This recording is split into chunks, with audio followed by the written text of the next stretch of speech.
분명히 있어야 할 점이 사라졌습니다. 가장 확실한 증거를 지워버린 장미의 서늘한 반격. 이제 그 처절한 복수가 시작됩니다. 채화영, 기다려.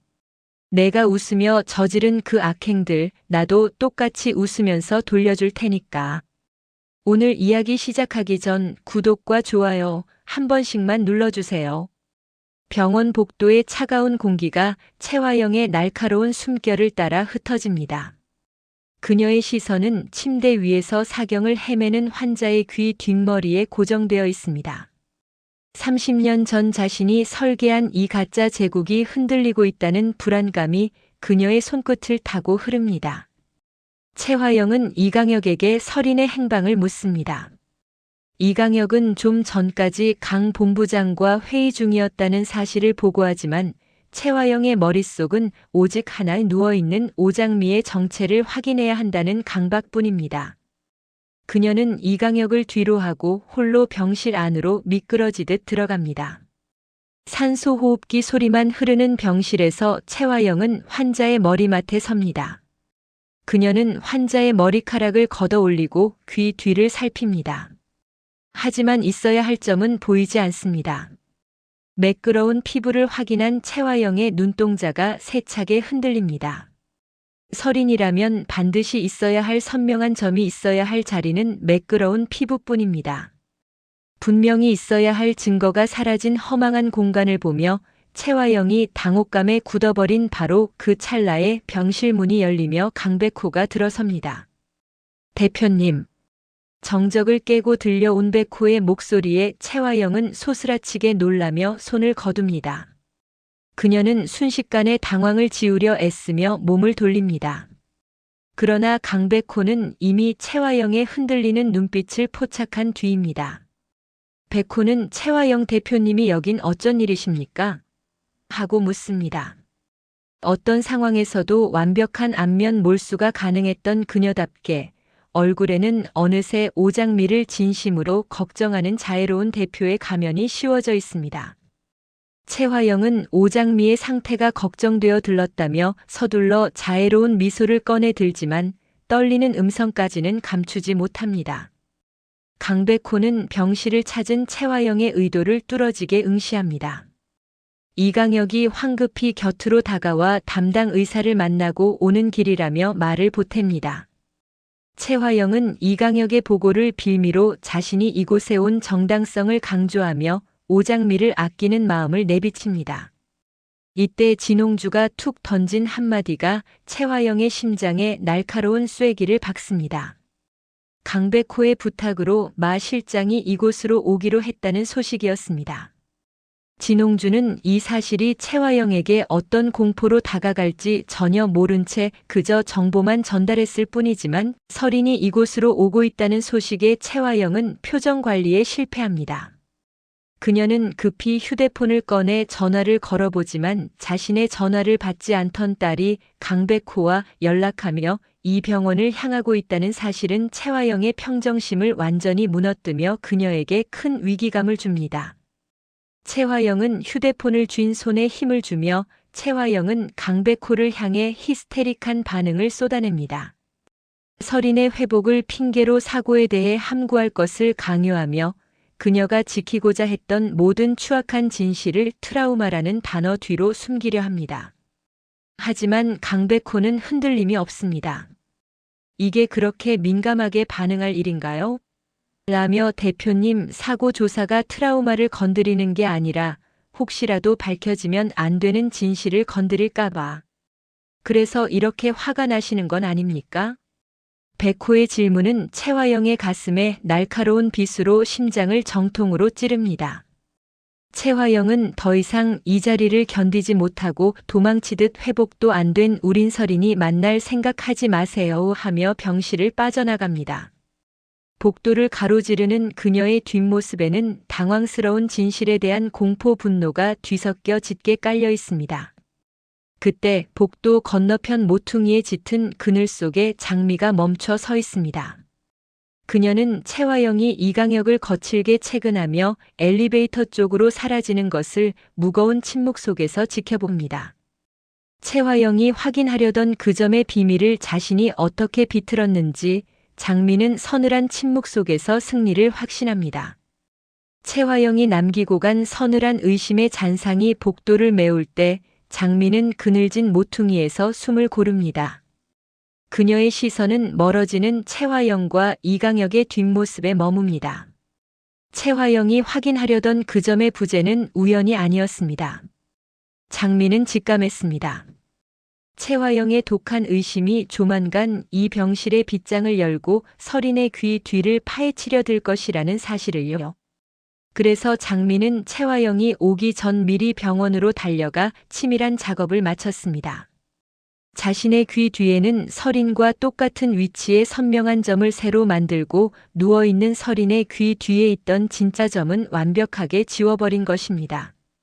그것은 장미가 최화영에게 복수하기 위해 준비한 가장 완벽한 안전장치의 시작이었습니다.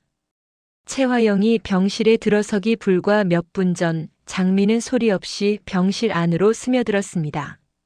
장미는 병상 위에 미동 없이 누워있는 서린에게 다가갑니다. 창백한 피부 위로 흐르는 가느다란 핏줄이 애처롭게 보입니다. 장미는 떨리는 손가락으로 서린의 차가운 머리카락을 조심스럽게 걷어 올립니다. 그곳에는 작은 점 하나가 자리를 잡고 있습니다.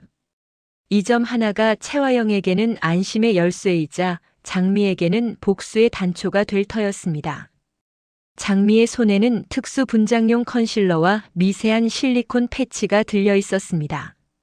장미는 떨리는 손을 억누르며 잠든 서린의 귀 뒤를 조심스럽게 살폈습니다. 그곳에는 작은 점 하나가 자리를 잡고 있었습니다. 장미는 얇은 실리콘 패치를 서린의 피부 위에 밀착시켰습니다. 사람의 피부 조직과 거의 흡사한 질감을 가진 패치는 단숨에 점의 흔적을 가려버립니다. 그 위에 장미는 여러 겹의 파운데이션을 덧발랐습니다. 서린의 창백한 안색에 맞춰 푸르스름한 핏줄 자국까지 정교하게 그려넣은 그 화장은 눈앞에서 직접 확인하더라도 인위적인 흔적을 찾을 수 없을 만큼 완벽했습니다. 마지막으로 장미는 의료용 살균 거즈를 덧대어 마치 상처를 치료한 흔적인 것처럼 위장했습니다. 최화영이 손가락으로 직접 그 부위를 만지더라도 컨실러의 이질감 대신 거즈의 거친 감촉만이 느껴지도록 만든 지독한 함정이었습니다. 최화영이 확인한 것은 깨끗한 살점이 아니라 장미가 정성스럽게 덧칠한 거짓의 막이었습니다. 장미는 복도 끝으로 사라진 최화영을 보며 나직이 숨을 내뱉습니다. 최화영이 자신의 눈을 의심하며 스스로 파놓은 지옥 속에 갇히는 동안 장미는 이제 그 가려진 점을 언제 다시 드러낼지 결정할 권력을 손에 쥐었습니다. 가장 확실한 증거를 지워버림으로써 최화영의 모든 확신을 붕괴시킨 장미의 시선에 서늘한 복수의 빛이 감돕니다. 최화영 기다려, 내가 너를 잘근잘근 밟아줄 테니. 하지만 복수의 길에는 또 다른 장애물이 기다리고 있습니다. 강백호는 병원 원무과의 모니터를 뚫어지게 응시하지만 돌아오는 대답은 얼음처럼 차갑습니다. 마대창 회장의 직인이 찍힌 서류 한 장이 마서린의 모든 사고 기록을 암흑 속에 가두어 버렸습니다. 손녀를 보호하겠다는 할아버지의 비뚤어진 집착은 역설적으로 그날 밤의 진실을 세상으로부터 격리하는 완벽한 요새가 되었습니다. 백호는 마른 침을 삼키며 사고 당일의 기억을 조각조각 맞춥니다. 사고 당일 분명히 두 사람이 이송된 것을 확인했는데 화면에는 마서린의 이름이 흔적도 없이 사라져 있습니다. 마대창 회장의 지시로 봉인된 기록은 손녀를 지키겠다는 명분 아래 그날 밤의 참혹한 진실을 통째로 도려냈습니다. 오직 혼수 상태에 빠진 오장미만이 차가운 병상에 누워 그날의 참혹함을 증명할 뿐입니다. 백호의 직감이 경고음을 울립니다. 마 실장과 장미 씨 두 사람은 그날 밤 결코 타인이 아니었습니다. 기록이 지워졌다는 사실이 오히려 백호에게는 가장 확실한 증거가 됩니다. 마 회장이 이토록 필사적으로 숨겨야만 했던 것, 그 비공개 기록 너머에 어떤 비밀이 숨어 있다는 확신이 백호의 머릿속을 스칩니다. 백호의 발걸음은 다시 한번 마서린의 탈을 쓴 장미를 향합니다. 그녀의 눈동자 속에 숨겨진 그 서늘한 진실을 확인하지 않고서는 이 의문을 멈출 수 없습니다. 마대창 회장이 굳게 걸어 잠근 저 비공개 기록 너머에 무엇이 있는지, 아니면 누가 누구를 대신해 누워 있는지 백호는 본능적으로 그 경계선 위에 서 있습니다. 강백호의 의심은 단순한 심증을 넘어 확신으로 굳어지고 있습니다. 과거 파티에서 마주쳤던 마서린의 얼굴이 떠오를 때마다 백호는 소름 돋는 이질감을 느낍니다. 자신이 사랑하는 장미와 소름 끼치도록 닮은 그 여자의 존재가 모든 의문이 시작점이었습니다.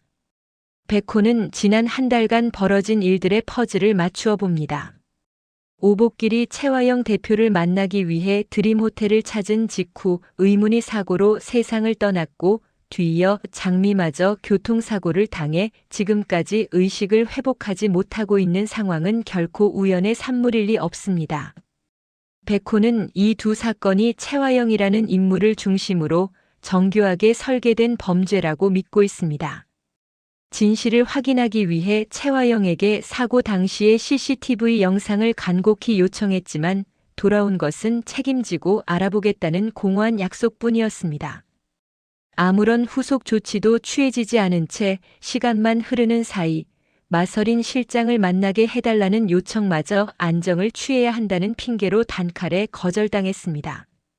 오히려 최화영은 백호에게 더 이상 호텔에 나타나지 말라는 엄포를 놓으며 그의 접근을 철저히 차단하고 있습니다. 도움을 주겠다던 최화영의 태도가 돌변하여 그를 밀어내는 것은 그녀가 무엇인가를 필사적으로 감추고 있다는 명백한 반증이었습니다. 최화영이 걸어 잠근 문 뒤에 어떤 추악한 진실이 숨어 있는지 확인하기 위해 백호는 이제 그녀의 눈을 피할 수 있는 유일한 통로인 형 강준호를 찾아가기로 결심합니다. 총괄본 부장인 준호는 호텔의 보안과 VIP 기록을 총괄하는 인물이기에 백호는 형을 통해 임원진들의 주차장 영상을 확보하려 합니다. 본부장님, 강백호 씨가 지금 로비에 도착해서 위로 올라오고 있습니다. 그 시각 총괄본 부장실에서 업무적인 회의를 하던 서린은 비서의 보고를 통해 강백호가 호텔에 도착했다는 소식을 듣게 됩니다. 백호가 형 준호를 찾아온 목적이 사고 기록을 파헤치기 위해서임을 직감한 서린의 눈빛이 흔들립니다. 서린은 이 짧은 찰나를 이용해 백호에게 정보를 전달할 계획을 세웁니다. 복도 너머에서 자신과 백호를 감시하고 있을 이강혁의 존재를 떠올린 서린은 지금이 백호에게 비밀스러운 신호를 보낼 유일한 기회라고 판단합니다. 서린은 백호가 본부장실로 올라올 시간에 맞춰 일부러 엘리베이터 앞에 섭니다. 문이 열리고 백호와 마주친 서린은 그가 밖으로 나오기도 전에 일부러 강하게 어깨를 부딪히며 이강혁의 시선을 의식해 부딪히며 날카로운 목소리를 내뱉습니다. 눈을 어디다 두고 다니는 거예요? 사람 있는 거 안 보여요? 갑작스러운 서린의 독설에 백호는 당황하며 그녀를 바라봅니다. 서린은 이강혁의 시선이 꽂히는 것을 느끼며 더욱 오만한 표정으로 백호를 몰아세웁니다. 안 내리실 거예요? 아니, 죄송합니다. 제가 급하게 나오느라. 백호의 사과가 채 끝나기도 전에 서린은 그의 손등을 거칠게 밀쳐내듯 스쳐 지나갑니다. 그 찰나의 순간 서린은 손바닥에 숨겼던 쪽지를 백호의 주먹 쥔 손 안으로 정교하게 밀어넣습니다. 무례하긴. 대체 이런 질 떨어지는 사람이 여길 어떻게 들어온 거야? 다시는 내 눈앞에 나타나지 마요. 불쾌하니까.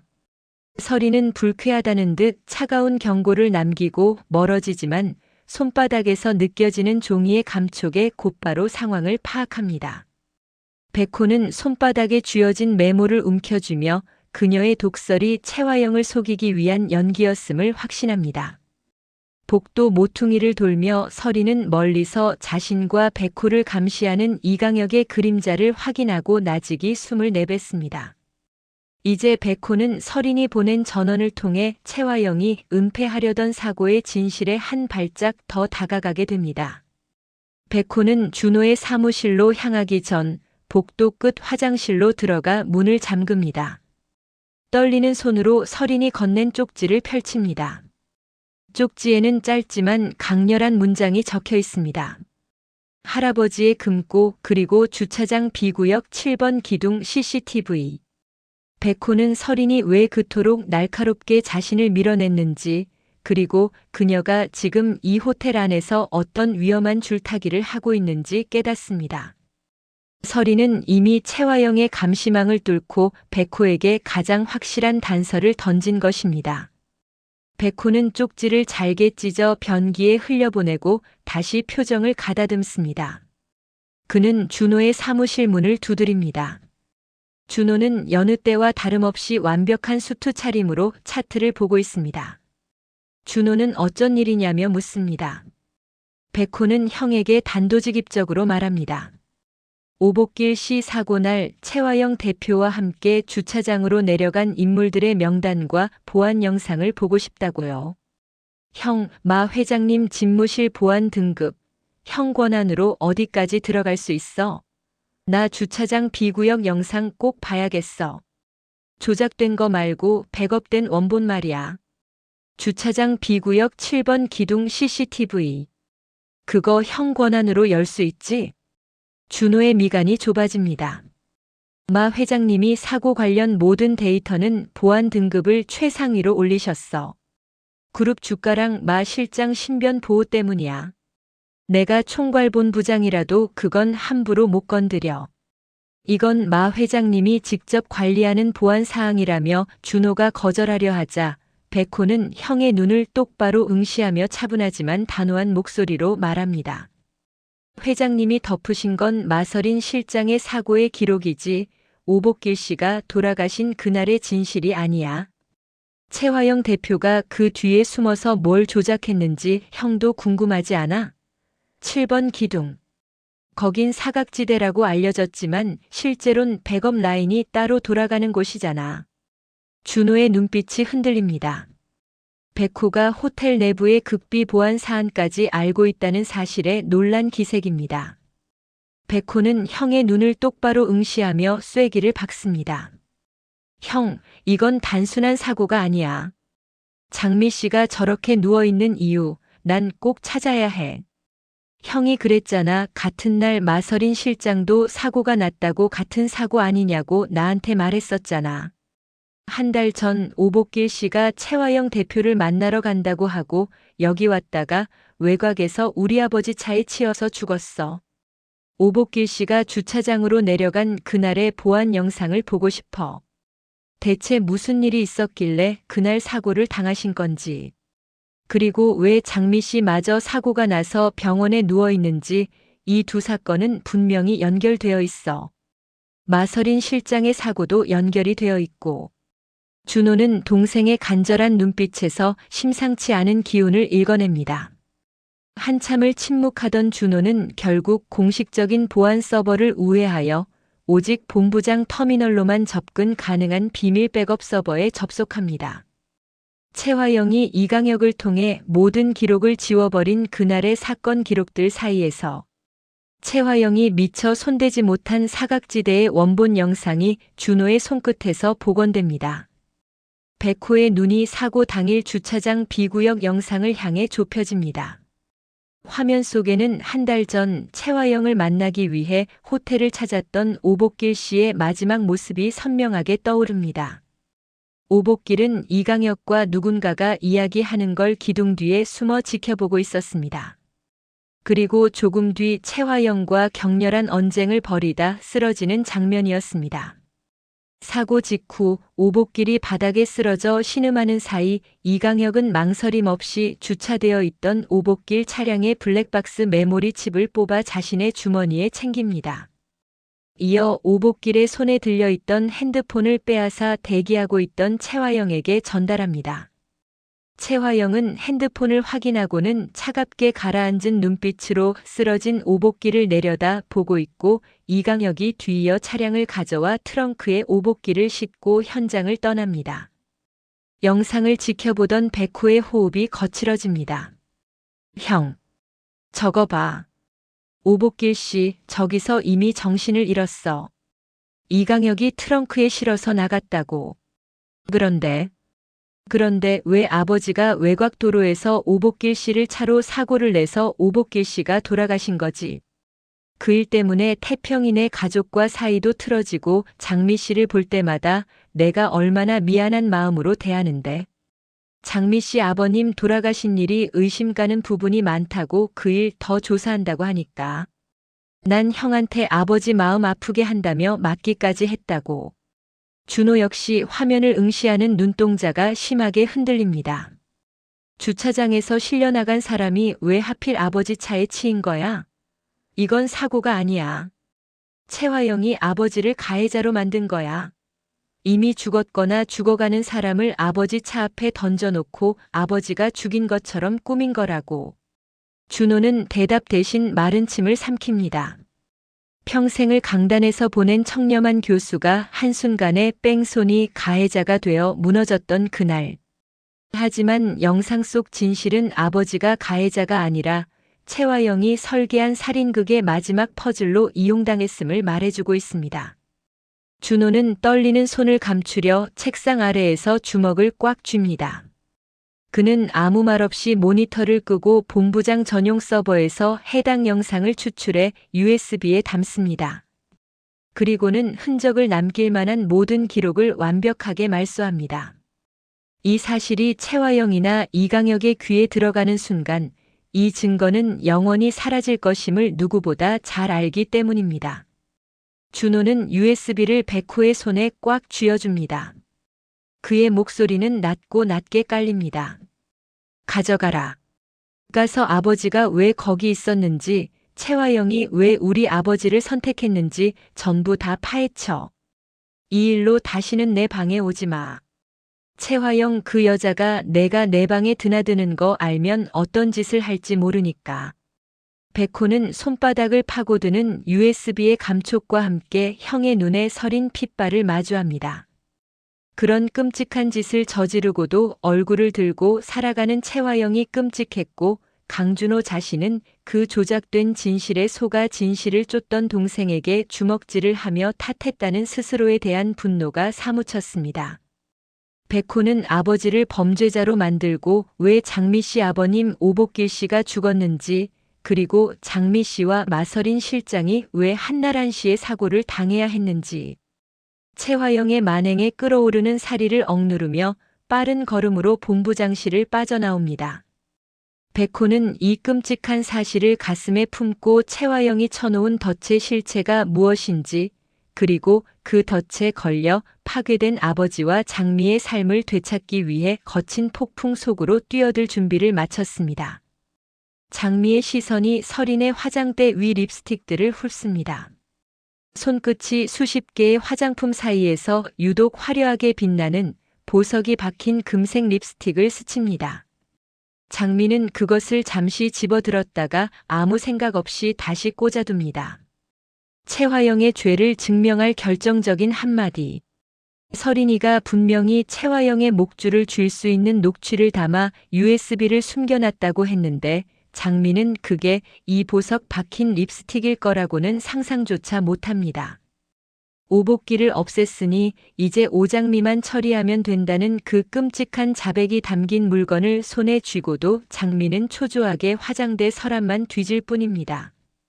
장미는 증거를 찾지 못한 초조함을 숨기고 철저하게 착한 서린이로 코스프레합니다. 채화영이 진행하는 모든 일에 은밀히 태클을 걸기 시작합니다. 호텔 라운지에서 진상들에게 머리채가 잡힌 영상이 떠돌고 투자자 야마모토와의 미팅 당일 장미는 미리 파악해둔 번호를 이용해 야마모토에게 메시지가 온 것처럼 약속 시간을 뒤로 미뤄 결국 채화영이 시간 약속을 지키지 못한 투자건은 무산됩니다. 채화영은 이렇게 방해할 사람은 염산월과 진홍주밖에 없다며 진홍주에게 손찌검까지 합니다. 야마모토 상과의 투자 무산 소식은 마대창 회장의 귀에 들어가자마자 폭발했습니다. 이게 지금 제정신으로 할 짓이야. 야마모토 상이 어떤 사람인지 몰라서 그래. 시간 약속 하나 못 지켜서 그 거대 자본을 공중분해시켜. 50분? 5분이 아니라 50분을 기다리게 했다고. 아버님, 그게 아니라 분명히 비서실을 통해서 시간을. 입 닥쳐. 비서실 타령은 누가 못해. 내가 직접 챙겼어야지. 회사를 이 모양으로 운영하라고 내가 그 자리에 앉혀준 줄 알아? 칠칠치 못하게 이게 무슨 망신이야. 회사에 손실을 입혔으면 대표가 책임을 져야지. 서리는 마 회장의 분노를 산 채화영을 감싸는 듯 할아버지 사업을 하다 보면 많은 일들이 있을 수 있으니 엄마를 너무 야단치지 마시고 용서해 달라며 무릎까지 꿇습니다. 폭풍 같은 꾸중이 끝나고 방으로 돌아온 장미는 문을 잠그고 거울 앞에 앉습니다. 채화영, 너의 모든 일을 방해해서 잘근잘근 밟아줄게. 죽고 싶다는 생각이 들 만큼 바닥으로 끌어내려 줄게. 내가 인자한 얼굴로 우리 가족에게 다가와 저지른 그 악행들, 나도 똑같이 웃으면서 너한테 돌려줄 거야. 장미의 손은 습관적으로 화장대 위 립스틱 숲을 헤칩니다. 하지만 그게 보석이 박힌 립스틱 모양 USB일 거라고는 상상조차 못합니다. 장미의 눈동자에는 무릎을 꿇었을 때의 간절함은 사라지고 오직 서늘한 복수심만이 남았습니다. 오늘 이야기는 어떠셨나요? 드디어 시작된 장미의 반격에 채화영이 어떻게 당하게 될지 정말 기대되는데요. 여러분의 생각을 댓글로 남겨주시고 다음 편을 놓치지 않게 지금 구독과 좋아요 부탁드립니다. 시청해주셔서 감사합니다. 지금까지 연속극장이었습니다.